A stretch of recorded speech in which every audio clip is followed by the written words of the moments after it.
А она што следува во продолжение на утринската програма е првиот разговор за ова утро. Ке разговараме исто на онаа тема која што ја имавме пред малку.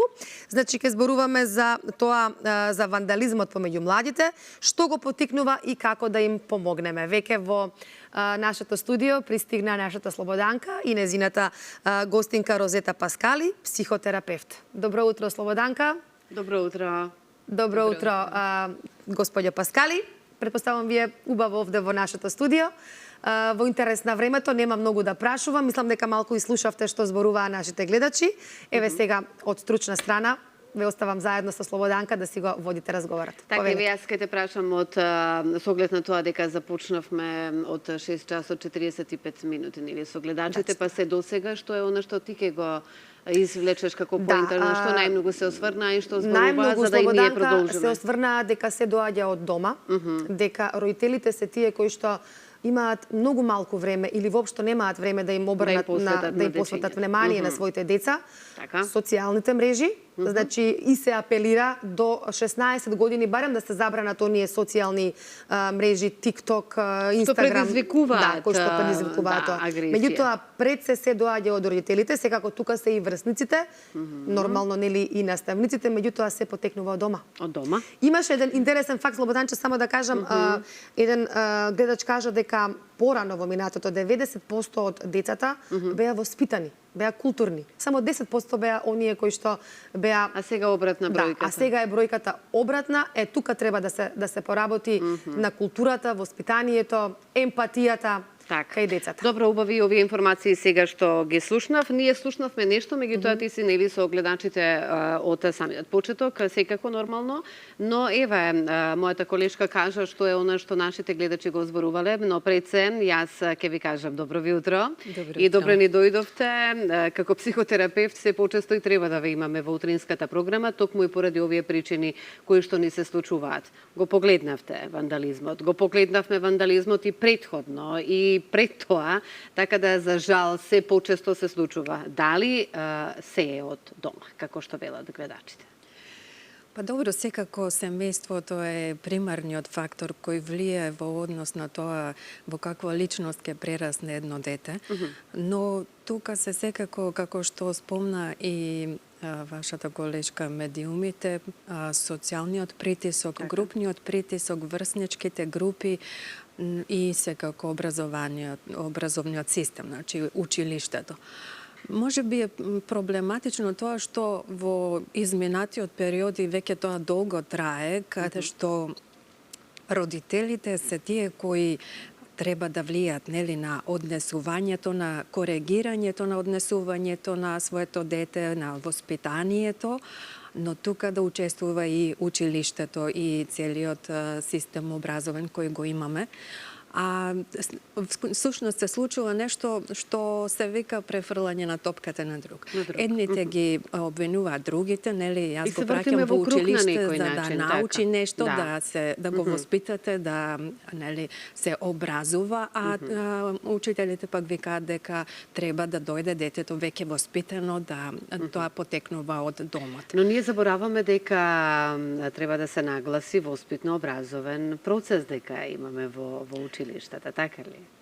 Тоа е и педагошки мерки и така натаму. Мора да биде присутно и во училиштето и се додека трае тоа префрлање на одговорноста на другиот и очекување другиот да направи нешто, нели ќе се случува ова и се повеќе ќе се зголемува тој процент како што кажавте, како порано било дека имало многу помалку вакви случаи. Имало, не дека не, и сигурно и натаму ќе има, немаме совршено општество, но знаете како ќе бидат етикетирани на времето порано и знаеме кои се тие кои што се агресивни, кои што имаат таков карактер, да кажам, и слично, но сега како што поминува времето, еве како што кажуваат нели нашите гледачи, ќе се надоврзам на тоа, сега веќе е многу поголем процентот на оние деца кои што го вршат вандализмот и како што еве напоминавме, ја вртиме некако, се вртиме во круг. Од дома, училиштето вели дали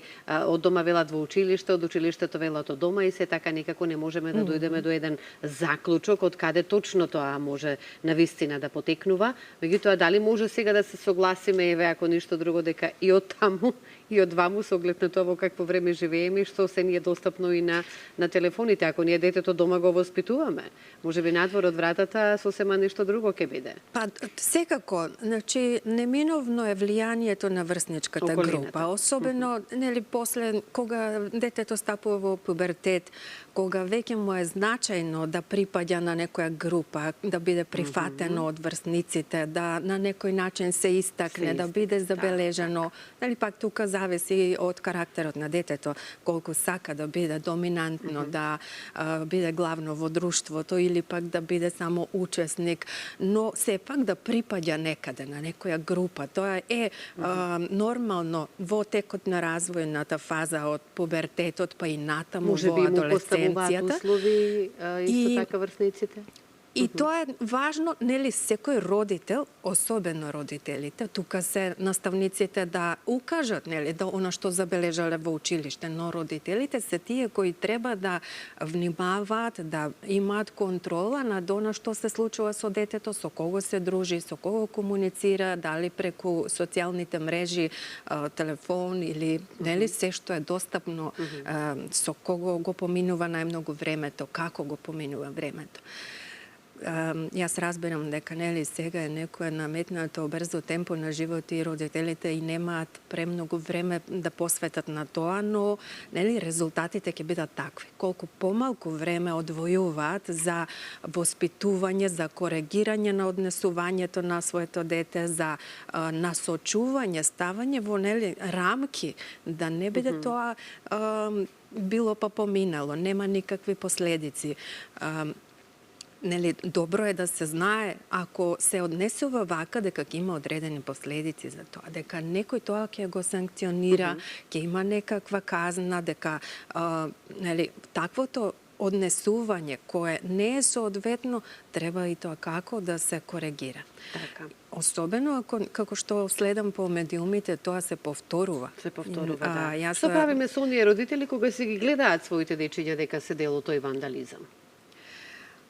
Еден совет еве до нив, можеби некој од нив не гледа утрово.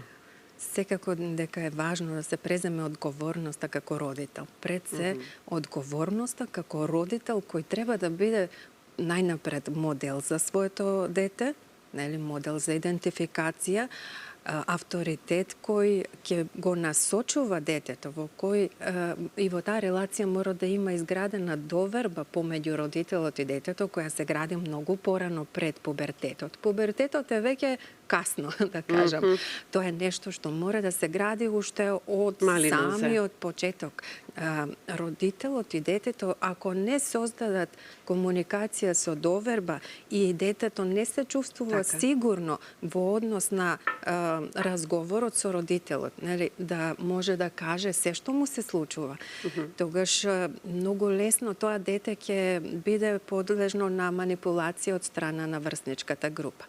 Можеби, нели, родителот на некој начин се труди да му даде некој насоки, но ако нема доверба помеѓу родителот и детето, веројатно тоа дете ќе проценува. Дали ако го кажам ова, па можеби ќе ме искара, можеби нема да ме разбере, можеби, нели, ќе има некаков конфликт и побезбедно ми е ако не кажам или ако излажам.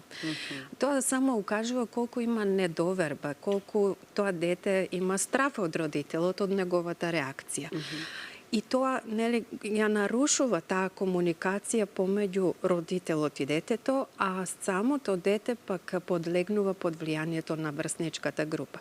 За жал, нели, постои таа негативна идентификација, не само со медиумски личности кои манифестираат некој агресивно однесување и вандализам, постои, нели, влијание на тој групен притисок, каде што ако се дружи со деца кои особено особено ако водачот на групата некако така е доминантен, Се истакнува агресивен доминантен, и да. сака со некое деструктивно однесување да се истакне, веројатно тоа ќе биде моделот кој ќе го следи ова дете, кое нема поддршка од родителот, нема доверба и сигурност од домот каде што потекнува, па ќе подлегне под влијанието на групата затоа што сите така прават и јас ќе правам. Едноставно таму припаѓа.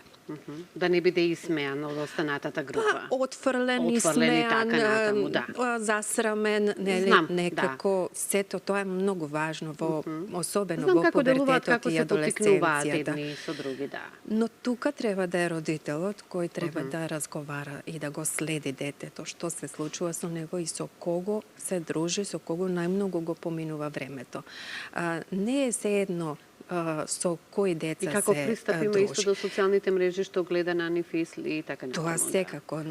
Колку и да викаме нема врска, тоа само го гледаш, но и тоа како Влегува влијае во умот. и го модифицира однесувањето. Секоја негова следна реакција веројатно ќе биде под влијание на оно што го гледа во текот на денот. Значи, наместо да биде тоа некој позитивен модел каде што нели ќе се стреми детето кон размислување за постигнување на некои резултати, успеси, да ја изрази својата креативност, способности, таленти и што се поседува, да има интелектуален развој и користење нели на интелектуалните способности, напротив доминира емоционалната незрелост која се изразува преку нели несоодветно однесување. Како што е вандализмот и така натаму и останатите оние да, реакции кои што не се добредојдени кај младите и кои што не сакаме да ги прифатиме, но за жал ги има.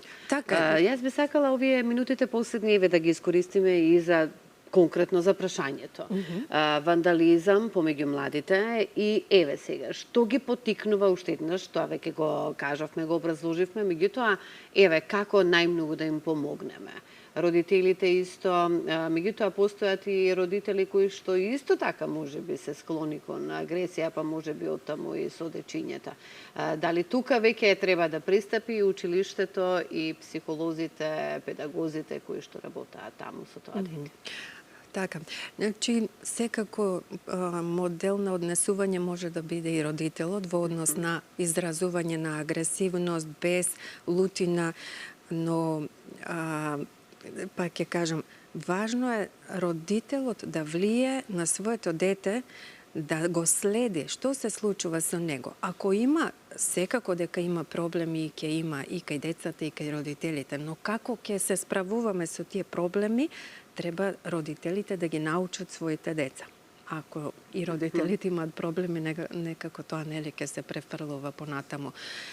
Секој кога има некакво незадоволство, лутина, без, затоа што вандализмот е одраз на некое незадоволство, но нели никој нема идеја дека баш некоја клупа или нешто што е општо добро да баш против тоа него, тоа е символично. Изразува некој без некое незадоволство врз нешто што е за општо добро. Со уништување на околината околу себе. Дава порака дека еве јас можам што сакам да правам, а ништо нема да се случи. Може да биде и привлекување на внимание, може нели на некој начин казна за својот родител дека еве сега ќе заради мене ќе одиме нели по разни состаноци, институции и некако на тој начин да го привлече детето вниманието на својот родител.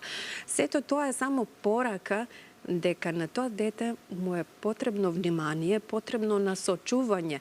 Значи, тоа незадоволство и не само децата, нели, и возрастните. Кога постои агресија, лутина, бес, кон нешто таму надвор што не ни се допаѓа, сите имаме избор како ќе изразиме таа лутина, дали деструктивно или конструктивно.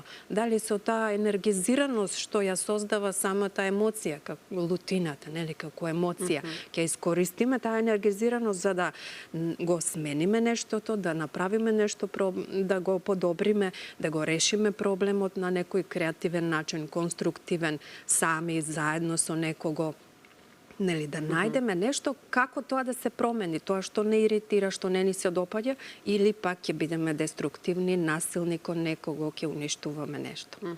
Тоа е личен избор. Личен избор, да. Тука доаѓаме за жал до крајот на емисијата, меѓутоа затоа почесто пак ве имаме вака како гостен да зборуваме секогаш за овие теми кои што сите нас и како многу не засегаат, а се е тоа за доброто на дечињата. Јас и кога ги гледам со своите очи, сите кои ја гледаме таа слика, навистина е многу ужасна, иритира и секако како родители стравуваме и за иднината и на нашите дечиња. Може да се најдат, ако ништо друго во тој круг, не да бидат дел од вандализмот, туку едноставно може би некој да наштети еден на друг. Затоа, еве и како психотерапевт, би сакала само за крај, дали сте работеле конкретно со некои деца кои што биле дел од вандализам и сте помогнале? Па, тука мора, да, сум работела секако, но мора да се работи заедно со родителот и со детето. Мора да се вклучи тука по потреба и училишниот психолог, значи да има тимски пристап, каде што ќе соработуваат родителите и училишниот систем, значи наставникот, психологот, кој се е достапен во училиштето. Што значи дека пак ќе дојдеме на одговорот дека мора да се посвети многу време на тие деца. Колку повеќе се префрла одговорноста, вие треба да направите, не вие треба, само ќе се зголемуваат бројките на вандализам. Резултатите нема да бидат видливи. Да.